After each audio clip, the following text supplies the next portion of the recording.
Hi everybody, it's Mike Tiittanen again, and today we're going to be talking about intonation of feelings. Okay?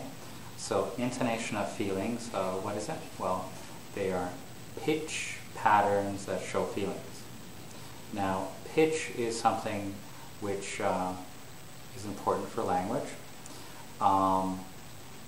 One thing that I can say that maybe will help you understand pitch is to say, well, if you hear a child talking, a child would have higher pitch than an adult. And a woman would have higher pitch than a man. A man would have lower pitch. So this is important because different languages use intonation in different ways.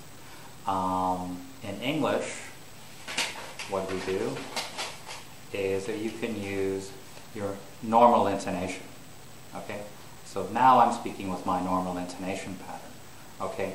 But sometimes I'll use higher intonation like this. So as you can see in the example, if I was a waiter, I would probably ask you with this sort of intonation. I'd ask the customer, would you like to see a menu? Would you like to see a menu? Rather than, would you like to see a menu?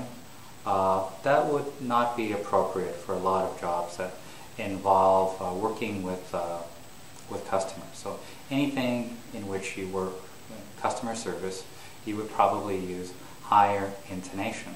But that's not true in every language. In some languages, for example, I've spoken to my students who speak Spanish, and they would say that if they were to say the same thing in Spanish, it would sound really funny. Other languages will have problems with intonation as well, particularly, let's say, for example, Mandarin. Okay, Mandarin uses tones. Okay, so I'll try to say something in Mandarin. Let's see if you can understand me. Okay, so I'll say, my name is Mike. I'm an ESL teacher, and I'm going to teach you some pronunciation today. So I guess in Mandarin you should try to say, 我叫 Mike, 我是英文老师，今天我教你们英文发音. So maybe you didn't understand me very well, okay? And the reason you may have had trouble is because I probably use a lot of the wrong tones, okay? So that will then cause problems for an English speaker to learn Mandarin. I have problems with Mandarin tones, but also Mandarin speakers trying to learn English have trouble with intonation in English. It doesn't work the same way. So they may not actually use the intonation in the same way. So they may not understand how they sound to others, and they may not understand the feelings that other people are trying to give them. So let's have a look again at the example. So normally, this is how I talk. Okay? But if I was working in customer service as a waiter or on television, maybe as a TV announcer, I would say, sometimes I would often talk like this. I'd say, would you like to see a menu? Would you like to see a menu? But if my more normal intonation, I would say, would you like to see a menu? Okay? And you use intonation for other feelings too, but it's unintentional. Okay? So if you sound bored or if you're tired, you would have very flat intonation, and the intonation would also be a little bit lower. So it would sound like this. Would you like to see a menu? Would you like to see a menu? Now this is not how you would want to talk to a customer, because an English-speaking customer would think that you're being very rude. Okay? Would you like to see a menu? Also, some people may unintentionally sound excited.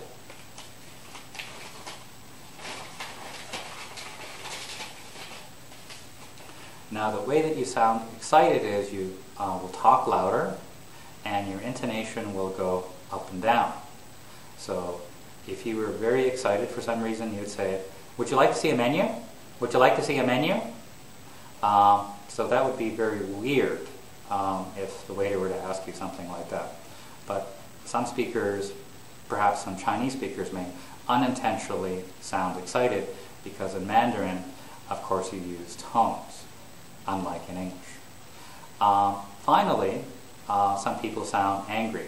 Of course, people don't usually intend to sound angry,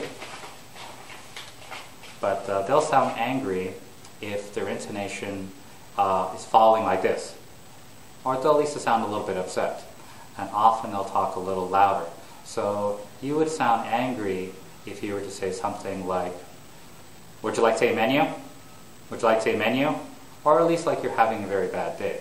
So let's have you guys listen, and you tell me whether you think I'm speaking with normal intonation, if you think I'm sounding polite, if you think I sound bored, if you think I sound excited, or if I sound angry. Okay? Ready? Would you like to see a menu? Would you like to see a menu? Now, what feelings did I give with my intonation there? Well, I sounded very bored. How about this? Would you like to see a menu? Would you like to see a menu? That sounds like the person is trying to be very polite in English. How about this? Would you like to see a menu? Would you like to see a menu? That would be normal intonation in other situations, but probably not in a North American restaurant where they speak English. How about this? Would you like to see a menu? Would you like to see a menu? That would sound like I'm a little bit angry and I'm having a bad day. Definitely not a good way to talk to a customer who speaks English. How about this? Would you like to see a menu? Would you like to see a menu? Now that would sound as if I was very excited. Okay? So thank you very much for watching.